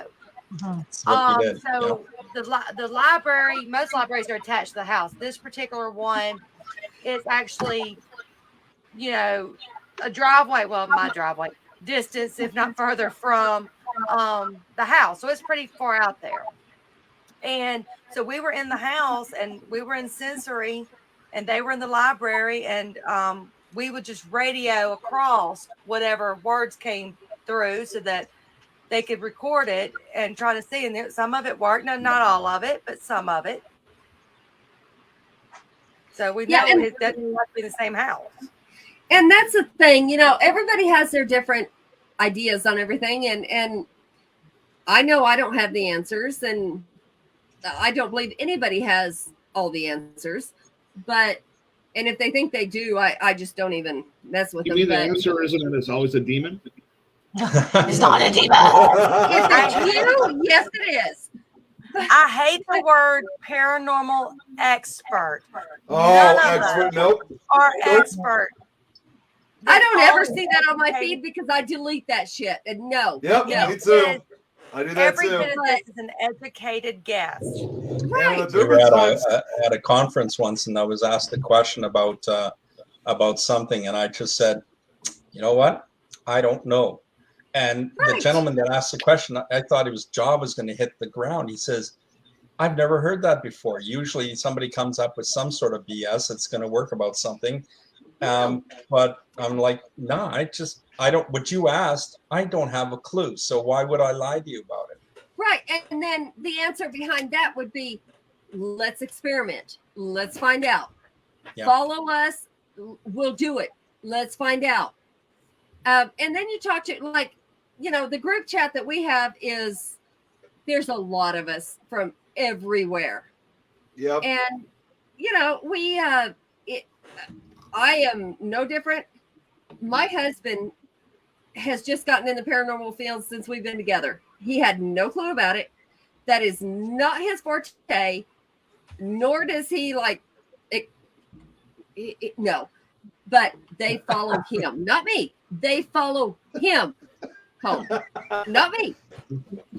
And he's like, I heard my name called. And I'm like, well, answer the damn thing, because they're going to keep going if you don't shut up and answer them. But, I'm the only conclusion I've come to, whether I'm right or wrong, I don't know, is that I don't believe spirits have, we all know they don't have a sense of time like we do. But I do believe that they can think something and be a different place. I don't care if it's in Mars. They can go from I don't here know about there. that sense of time. I think sometimes they like okay, now you want to up a whole can of worms, because I do not believe that time is linear, because I have personally had experiences where time sped up and time slowed down for me in my life. So I got to say, here now, since it was open, I'm a dimensionalist. That's where I think all these things are, and who knows? But that's what I think, is that. Okay, so since I've never had someone say that, so I need to know. Okay, so my first experience when I was 7, we had flown to Costa Rica. My parents traveled all over the world. But I went to the bathroom. We were in some restaurant that was almost outdoors, but like whatever they do in Costa Rica. And I looked when I came out of the bathroom, I was the only one in there, and another person came through. And just looking at them as they went through, I was leaving, was like my twin. And, you know, I thought about that scenario so many times. I wasn't looking in the mirror. We did not have the same clothes on. The mirror was here. I'm looking over the other direction. I still don't know what it is. Yeah. I know they all say, you know, everybody says you have your doppelganger, your twin, or whatever it was, but what's the odds they're going to be in the same bathroom as you? Whoa! They're going to be in the same bathroom as you. I scared her. When you're Eileen. 7 years old. Yeah. I had to log in just to say that. I didn't want to interrupt. Well, don't they say if you see your doppelganger, you're going to die anyways? Apparently not, because this is like 30 some years later. Let's put it that way. You've seen I'm your not It's more of a doppelganger. mimic. There's a historical place up in northern British Columbia called Barkerville.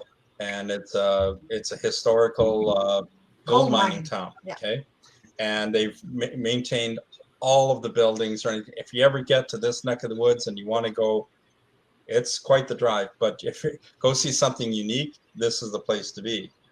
Janine's seen her doppelganger there. Yeah. I'm in a photograph. Like it's me. I look at this historical picture, and I'm in it. Like this person. You don't often look at people that go, "Oh, you look like so and so." You go, "No, I don't." But this person was a I spitting don't have image of me. pictures. All I have is what I remember. And who's going to believe anybody at 7 years old? And I never told that story until I actually got in the field. I never told Okay, that so story. my slowing down time happened in Niagara Falls, Ontario. And I'm there with 3 friends who happen to be sisters. It's the 80s. They're Italian, big hair, high heel shoes, whole bit.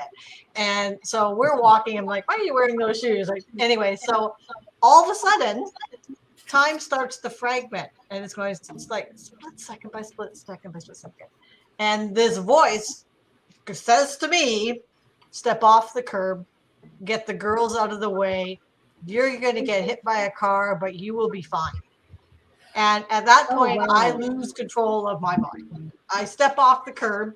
This car comes around the corner. I push back like that. They go kind of going back a bit. The car hits me, and I land on my ass on the sidewalk, and I've got a bruised tailbone, and that's it. And they're like, how the hell did you know? Sorry, how the heck did you know that car was going to come around? And I go, I cannot explain this if I try. Like I was told what to do, and then afterwards time became itself again. But something walked me through that situation.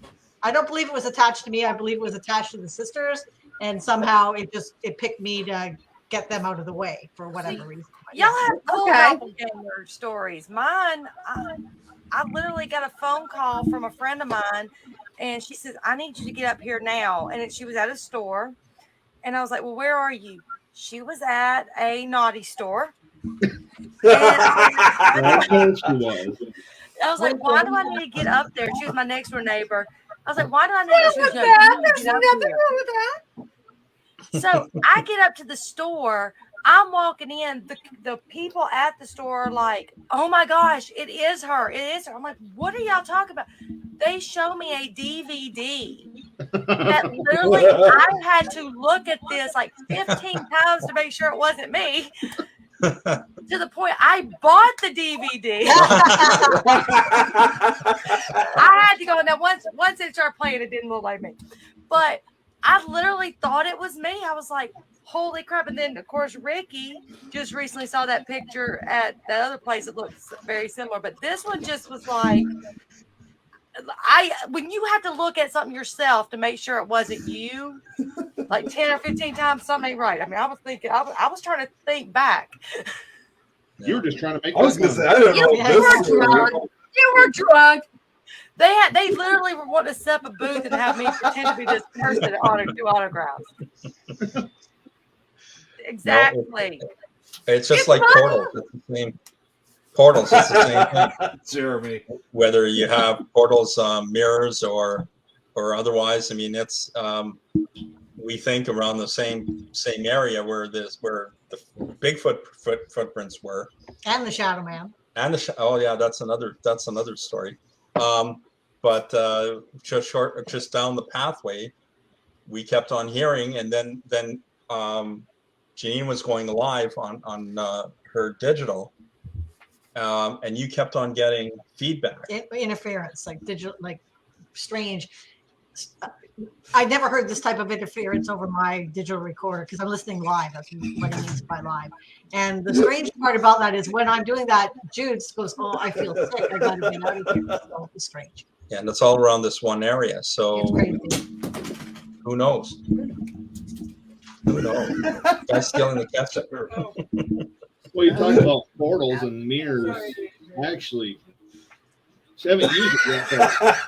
But I make portal boxes with mirrors on them. Haven't had any luck with them yet, but Okay, so I already told the story about how I didn't believe any of this. Well, I had mirrors in my room. I had one on the dresser, one on the bed, one on this side, and one on this side. I was going to make sure if there was a damn portal, it was going to happen. It never happened. now when we went to Whispers Estates, they had a whole room with mirrors in it. Eileen, be nice. Are you reading the chat?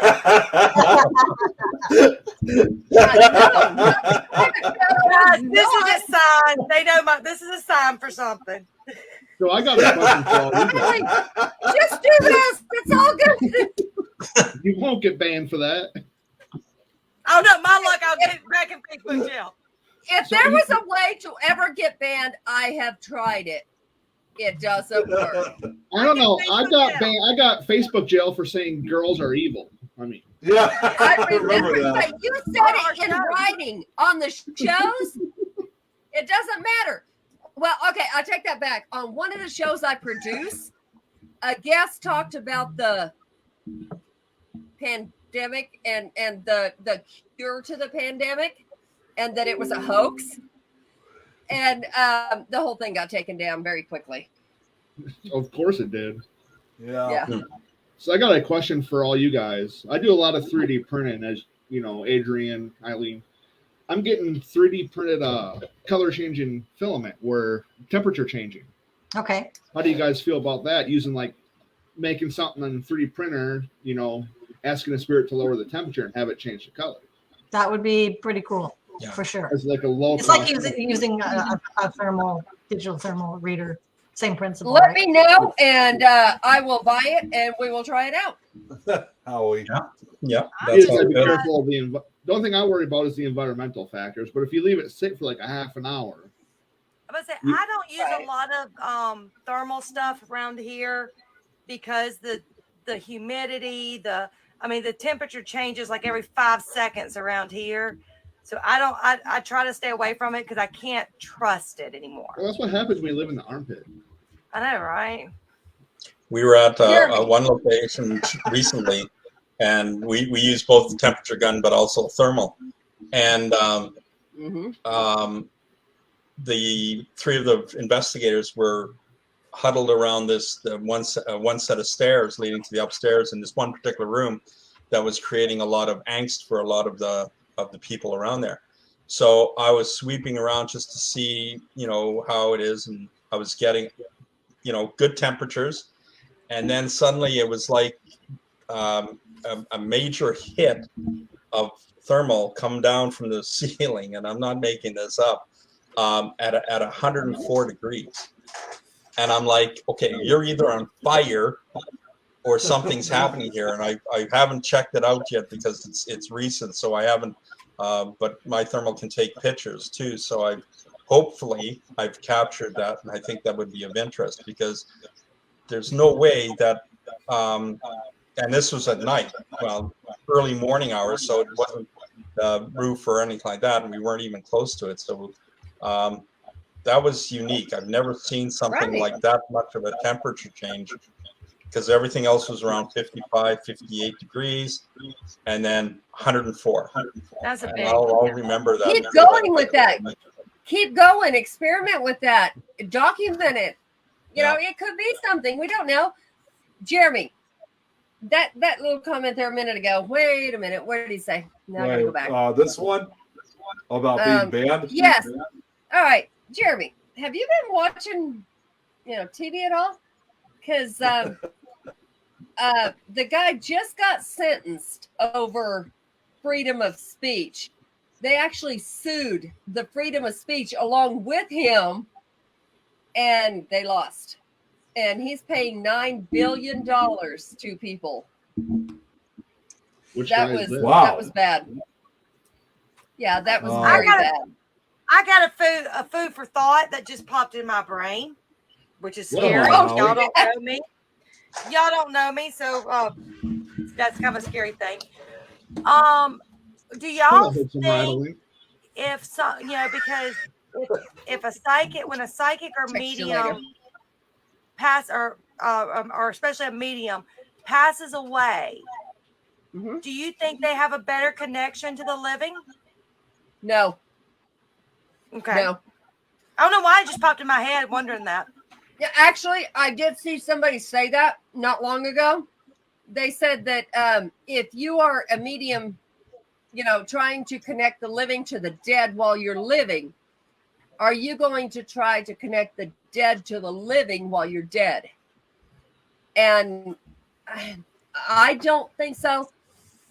But I might be a minority. I don't know. I've never asked anybody really what they thought about it. Oh. Because everybody has such different views on it. And I really don't know my view at this point. Yeah. I don't know why that just popped into my head all of a sudden. So when things pop in, you don't have to ask it. Because my brain. I thought your head was like this and hollow. That's why when it popped in. That's so cool when it popped in. Something like stop. So no, Howie. Howie will come on. I just want to respond to that. So there's theories that suicide victims, especially, do not leave this earth because they feel like they're going to be judged on the other side, so they stay here. There's theories that people are stuck here. There's also theories that people are in purgatory. There's theories that people from heaven can come back down anytime they want to. None of us know the answer to that. I mean, we just really don't. So I've made it a point to read people's near-death stories and experiences. And what's really scary is they're all different. Some people see, flowers and fields and roses and God and whatever it is they see. Others, like one friend that I personally know, and it's kind of scary because he was in a motorcycle accident, hit by a semi. He was dead. I mean, he was gone for 10 minutes. Oh, anybody who knows anything about science, 10 minutes, your brain's dead, gone, you're done. He remembers everything that happens during his death. He remembers seeing like this 7 to 10 foot being, and he was in a what I would describe as a spaceship, but he didn't. He just said they were beings and didn't have faces, didn't have anything. They were just huge. And he was sitting on this like metal bench type thing. And he said, if you believe, and this guy just scared the shit out of me when he was telling me all this because he lived it. He said, if you think that, you remember your family or regret things you didn't do or did do, he said, you're wrong. He said, because when I was up there, I didn't know I had family. I had no feelings whatsoever. None of regret, none of wish I would have done this, no cold, no hot, no, nothing. He said, I was just there. But the beings that were with me, he said there was 2 of them. And I was communicating with him, not verbally. It was all just mental. And I was like, okay, that makes sense. That part makes sense to me. And he said, they were just telling him, relax a minute. And all of a sudden they said, all right, you're okay. And he went back to his body and felt the pain. Everybody said he should have never. Well, I mean, we all know for 10 minutes, if you don't have oxygen, you're gone. You're done. Your brain's dead. He's just as, well, I don't know about normal, but he's just like the rest of us. And he would come to my job. He was real good friends with me. And he'd come to my job and he'd look at me and say, why in the hell do you want to mess with things you know nothing about? Why do you want to mess with the paranormal? Why do you want to mess with this dark side? Stop it. He said, you want nothing to do with it. Stop it. Yeah. I said, no. I said, I do want to know. He said, no, you don't. He said, because when you see it, you cannot unsee it. I was like, well, yeah, I do understand that. He said, no, I don't think you do. Until it happens, you don't. Yeah. He goes, look around here. And we're looking at a parking lot in a gas station. He says, what do you see? Our town? He said, uh-huh, that's what you think you see. He said, what if it's not? He said, what if this is just a matrix? I said, well, I don't know. Then somebody's playing video games with us. That's all I know. I don't know. But he really, I mean, he was like really adamant that what we see is not reality. I'm like, I don't know. I mean, are we really that? It was in between, like naive? that. Yeah, I mean, there's shows about what they call glitch in the matrix, where I saw one that just stuck in my mind. It's a palm tree, and they were showing on the road, showing a video of a guy in a convertible, and you could see his face moving around and all this because they were at a standstill. And in the mirror, he's not doing anything that he's actually doing in the car. It was like, I mean, complete. It was weird. And then they showed a palm tree, a whole different place and time, but a palm tree. And then you got this palm tree here, and the leaf is over here hanging in midair. It's like it's not connected. It was so weird. I'm like, well, they do talk about that. Know that's not fake. I don't know. And I forget what shows it is, but some shows that we grew up watching that that certain things are in it, and then you go back and watch it, and it's all of a sudden it's not there. What was it? The Mandela effect. Yeah. Like Tinkerbell in the Disney openings. Is that what? I can't remember what it is. Jenny, Okay. that I was going to say, but Fruit Loops always was spelled with two O's until they sued them. Intelligent answers.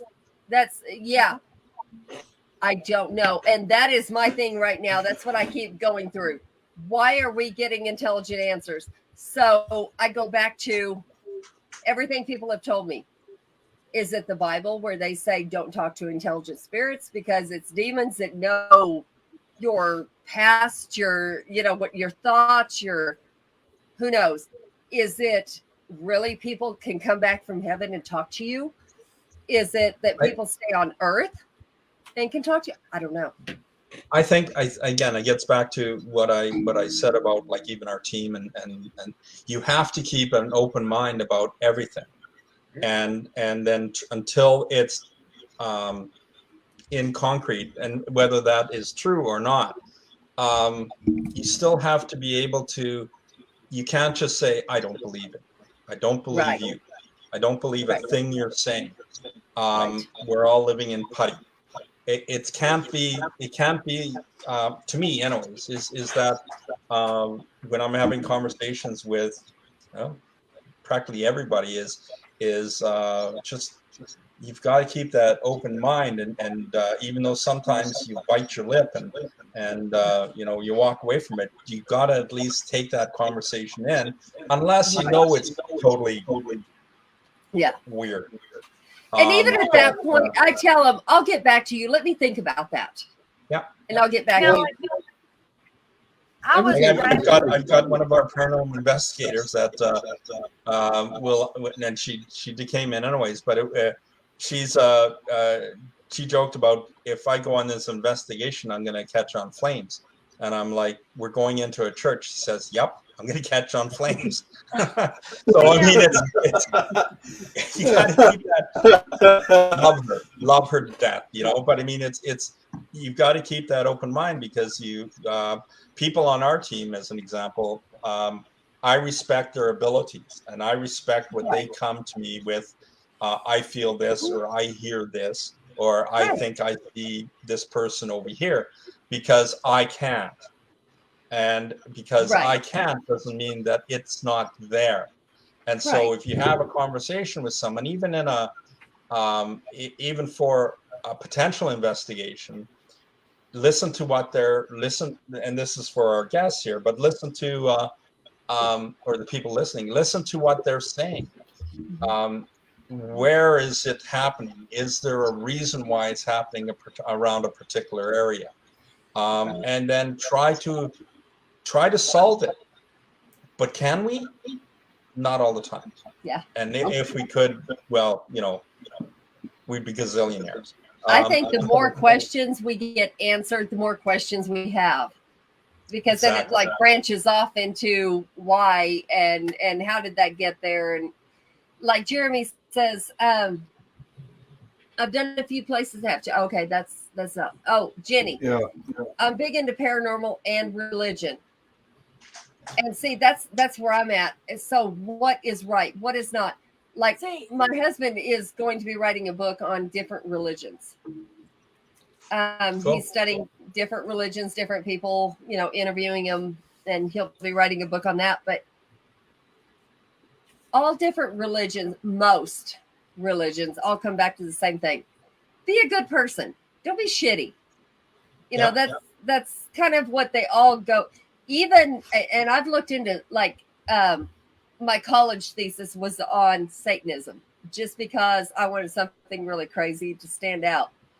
And even Satanism is not, let's kill everybody, set everybody on fire, damn them to hell. That's not what it is. It's put yourself first, which is not most religions, but they're not about killing people. Now, there are extremists, just like there are in Christianity, anything else. That, some people look at Christianity and you get those ones that you just want to go, no. Because they're so far this side that they go to the other side. They just turn you away from it. Yeah. But because I have so many religions in my family, I was raised Baptist. I do believe in a higher power, but I do pay attention to all different other religions. And I take a bit, because I do think, like you said, they kind of all branch out, but they still have, basically the same tree on some cases. My husband's Catholic. I'm Baptist. I've got one of my kids is agnostic. I've got my dad's Church of Christ. My mom was Lutheran. My brother's atheist. I listen to every all different. I mean, all of those. And that's the reason why, like you were talking about heaven or hell. As much as I say, oh, my mom's in heaven, I do take a piece of the Bible. It says the gates of heaven or hell do not open until, Right. So and that's where I say, yep. That's where that's why we have spirits. Now, what's causing it, whether it's the veil thins, whether it's they're walking around, whether my husband and I have had talks about purgatory. But isn't it's the same thing in the paranormal? It's the same, factor religion and that on one side, but you've got in the paranormal world. I mean, it's the same principles. Is that everybody has their own way of doing an investigation. We're a team that have a mixture of, mediums, psychics, and, equipment wise. So it's a full meal deal. Other teams don't believe in psychics or mediums. Right. So they don't have that as part of it. Other Right. teams have just psychics and mediums, and they don't work on equipment wise.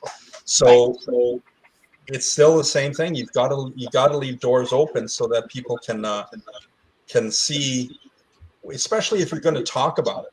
If you're going to talk about it, at least have that background or some of that information that you can pass on. Right. But be honest about it. Don't think that you're right about it all. Just that here's my opinion, and this is here's from another source, and pass that on. Just don't be I on it, because it's boring to say anything else. But yeah.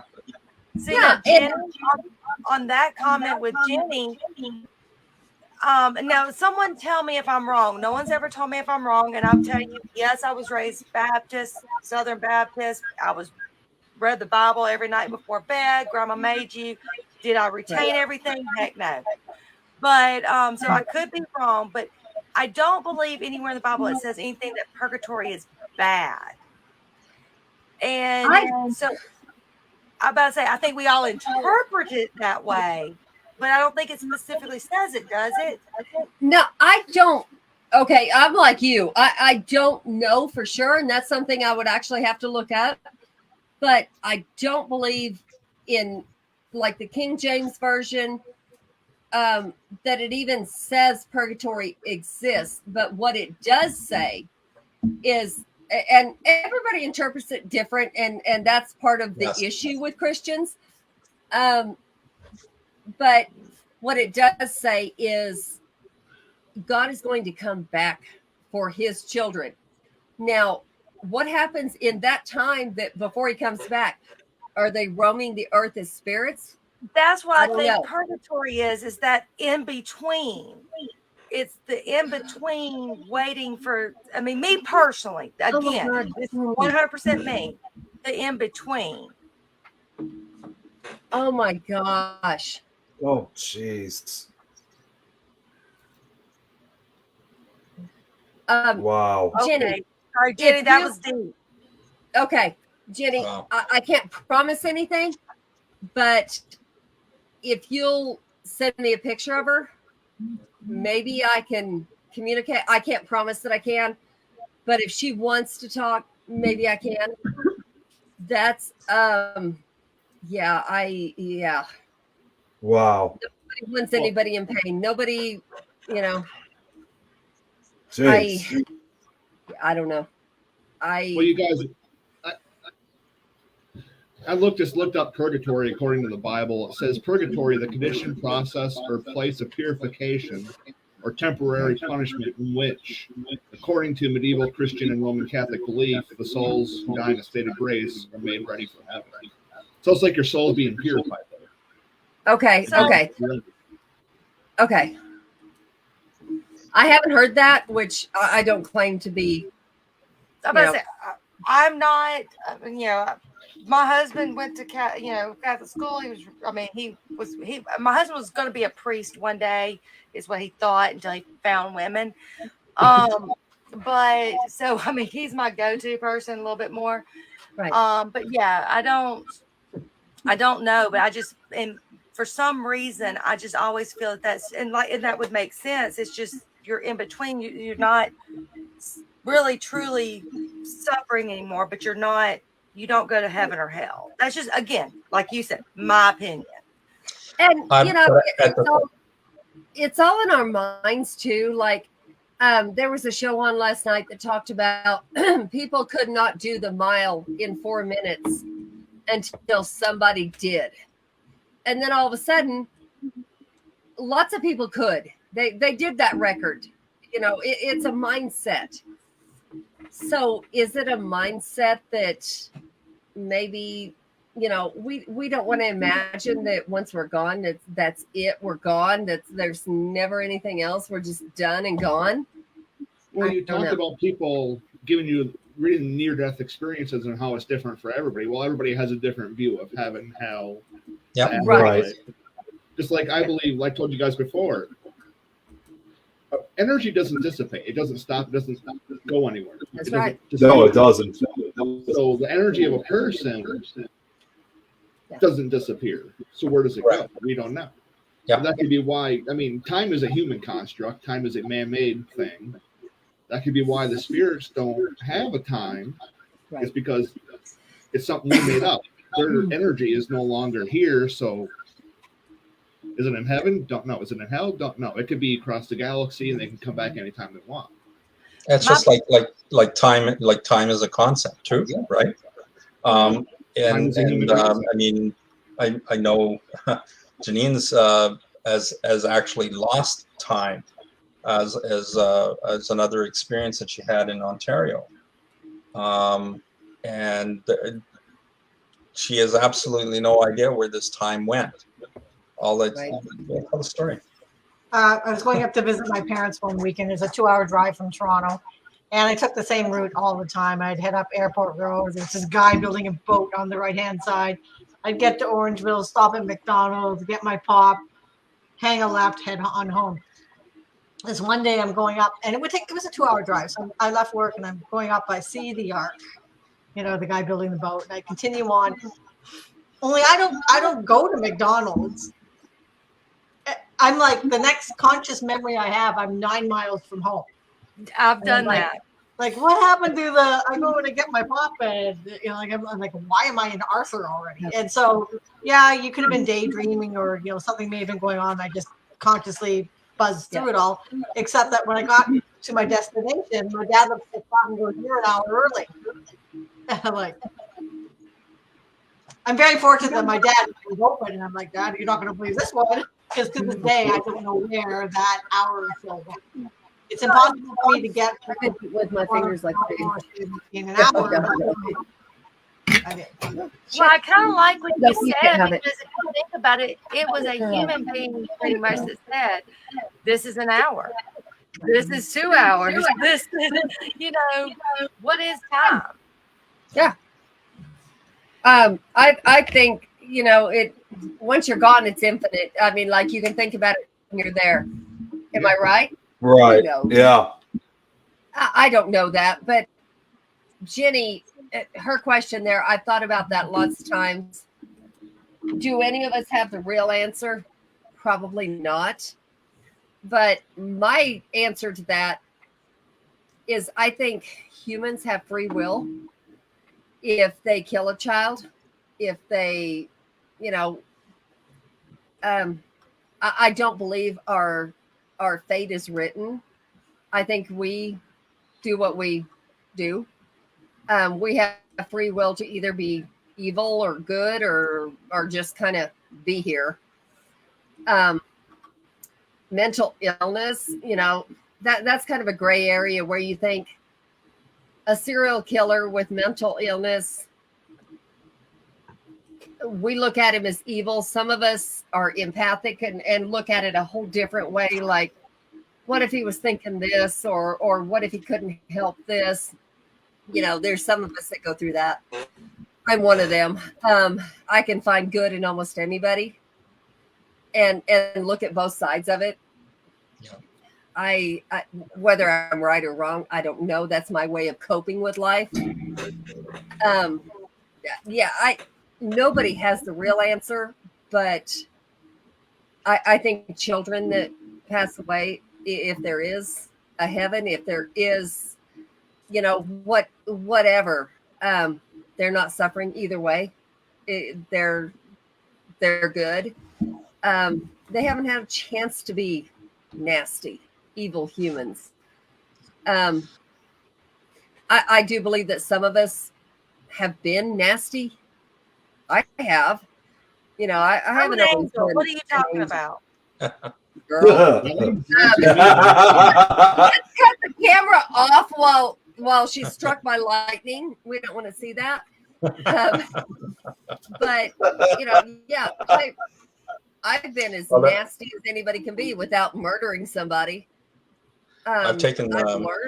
I've taken some of the names of some of the people that have contributed to the show, question wise or anything like that. So I hope they don't mind if at some point we'll talk to them, because I'm not exactly sure what the time frame is for tonight's show or anything like that. And then maybe there's different perspectives that we can throw out there or anything like that, and or maybe we can introduce them to depending on their area or anything like that. Again, like we talked about knowing people or anything like that, then you can if I know somebody in that area that's got a similar value or they're generally a good team or good person, Right. maybe right. maybe we can talk a little bit more about it. So The people that are on this show, Howie, we know him real well. He's amazing. Jeremy, of course, is the founder of Things. He's just not on camera because he just had surgery. He almost died. It's been almost a year now, but he had an accident at work and almost died. He's like one of my best friends. I love that man. Jenny she's amazing. She is. Jenny's great. She is. I don't know of anybody, and if they do, I don't give a shit. But I don't know of anybody that has anything bad to say about Jenny. Howie's amazing. Let's see who else we got. Oh, there was. Jeremy just gave us permission, Nick. Jeremy. He said we're going 15 hours. We're going 15 hours, Dan. We went on for like 5 hours one time. I was okay, like, that I'm means I'm going gonna to have to bed. put some See pants y'all. on. Hang on. Right. No. Yes. Joshua Dixon. He's one of my great friends. Linda Judd. She is awesome. No Jill All the tonight. people that I've seen Yeah, comment. thank you. Who the hell is Jill? She's gone again. Jill, I thought I saw something. Maybe I'm wrong. She's probably back in Facebook jail. But I thought she had something going on tonight. I'm not 100%. And Jill, if you ever get to talk to her, she is absolutely amazing. She was one of our biggest fans. And when Jeremy had to go to surgery, we put her on the show. I love her. I really do. She's awesome. And now you just stuck with me. My husband is raised Irish Catholic, so I feel you. Yeah, I think we're at a point right now where, because we're in this field, we see many different religions, we see many different backgrounds, we see, and we all beliefs. question Yep. everything. I take a little bit from every religion. Well, I won't say every, but paganism, Christianity, Wiccan. I take a little bit from everything, and I can actually fit it all together and make it make sense. Mm-hmm. That's what I was saying earlier to you. Well, I think a lot of people in the paranormal, it stems from the fact that you want to know what happens after we're gone. Yeah. Right. You can read it in a book like the Bible, but as humans, we want to know. Absolutely. Well, the best thing, and I don't know how, I'm sure every one of us have gotten this and probably said the same response. Jeremy. How can you believe in spirits? You can't see them. Well, first of all, you can see them sometimes because I have seen them. And they scare the crap out of you. I don't. Yeah. But Secondly, how can you believe in God? You've never seen him. right, where is this and Holy Spirit? I mean, you believe in that spirit being able to bring you goodness and health and whatever it is. I do understand. I fight with that too, where don't talk to familiar spirits. What are we talking to? I don't know, but I'm willing to find out. I'm willing to keep going until we find out what are we talking to. And what I found is most people who have committed suicide keep coming back through and saying, I'm sorry, I didn't mean to. I'm sorry. Tell them I did not mean to. And that is the hardest thing you have to relay to somebody is they say, I don't mean to. And I've heard that. Thank God I have not had to actually relay that to somebody I know. Now, one of my best friends, her son did commit suicide. He was autistic, and his autism made him join people that he should not have, got into drugs, followed people that he should not have. He was very young, 17, 16. But he was almost 7 foot at this point. He was a very large young man. And he had brothers and sisters, and he left a note for his mom and said that he said, I know the monster I'm becoming, and I don't want to hurt anybody else. And he ended it. The way he ended it, he was left-handed. The gun was in his right. None of it makes sense. None of it makes sense. But his mom did have to see him, and she found him, and she had been prepared from birth. They said with his level of autism, he's going to do this, and they prepared her from birth. He's an amazing young man. I never met him, and I say he is because he's around between me and her constantly. We have a son now who is autistic, and he's not that far on the scale to where hers was, but he helps. He really comes around. He's like, stop, and he just kind of helps us with it, but he's around all of us. I love that. And speaking of which, wipe your mouth before you go to bed. Guys, I'm about to, speaking of bed, I'm about to have to hit the hay. I got a long day tomorrow. I got an investigation yes, Yeah, we're probably going to have to wrap up. So where can we people still got find 14 hours and 58 minutes left. Jeremy, whoa, Jeremy, we all keep it real with you, boy. We have to. Oh my God. You gave permission, man. That's priceless. That's priceless. We love Jeremy. We do. Yes. All right. No, this has Janine, been Paul, thank you so much for coming on. Thank you. It was great. Yeah, this was awesome. It's a slice. I mean, and again, like we talked about, and Nick, I'm gonna bug your head about some other teams and things like that maybe we can get in touch with now that you know us a little bit better. Yeah. But I strongly believe in para-unity with the right people. That's it. And if we can, I've written some notes here. You can't read this, but I've got little scribbles here of notes from myself about some of the things we talked about with different types of tools and things like that. I'm thinking, wow, I've got to try that. Perfect. I mean, how else can you get that sort of stuff?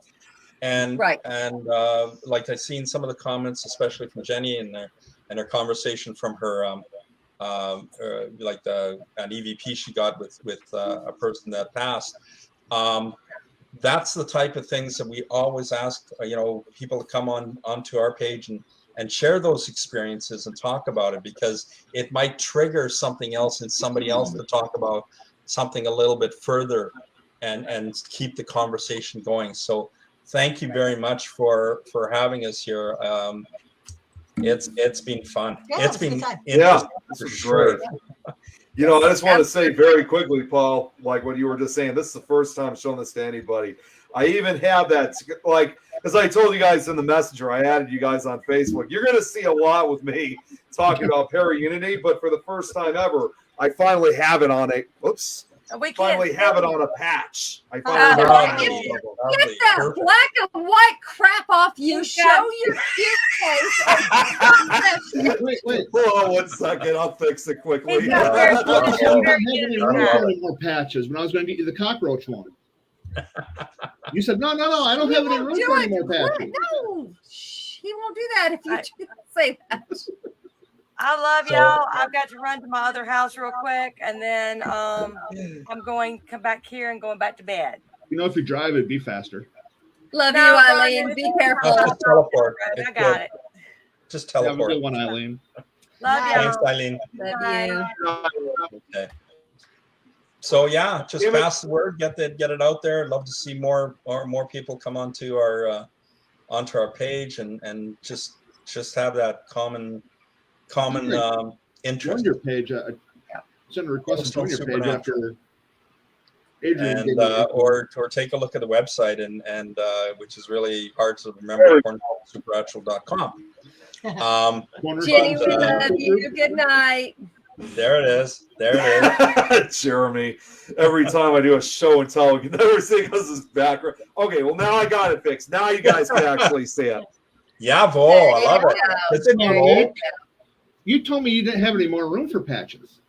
This is He for something really else. does not. This is on. Oh, this he is- has well, room. wait. This is for something else I'm putting together. You didn't, I was gonna say you don't know that. I have something else I'm putting together right Mystery now. man. We have one of our team members actually has a paranum. She has a Facebook page on Para-Unity. I'll link you up with that. Yeah, that would be So, awesome. And again, Awesome. same thing, same principles. People With the right that have the common goal, because like you said, Adrian, is that there's too much. We don't have time for the other shit. No, Let's just Absolutely. concentrate on what No, we don't. we're good at and what we can stay positive at. We all got Get enough rid of bad the things rest, happening in ignore the 'em. world. Let's just be normal for a change. You know, I just want to point that out too, really quickly. It's too bad we've met now because I wish I could have had you guys a year ago because I actually made a Para-Unity video last year for Wow. actually in response to COVID. You know, We'll do just it really again. getting together, giving. Oh, God. Well, now you know us and you know we love to talk. So anytime, right? Yeah. So yeah, I made something like that, and it was a real success. So yeah, that's Excellent. awesome. That's bravo. Good on you. Good on you. Yes. Okay, All guys. right, guys. All right, Take it Everybody, easy, have fun. Thank you Thank much you. again. love and y'all. I'll see. Have a good I'll night. actually see some of you guys tomorrow night because I'm going to be on Emily's show tomorrow night, so it should be a lot of fun. Yes, So you will. I just It was want to nice point meeting that you out. guys. Good night, everyone. We will do. Good Take night, care. y'all. Good night, Jeremy. Bye. Night.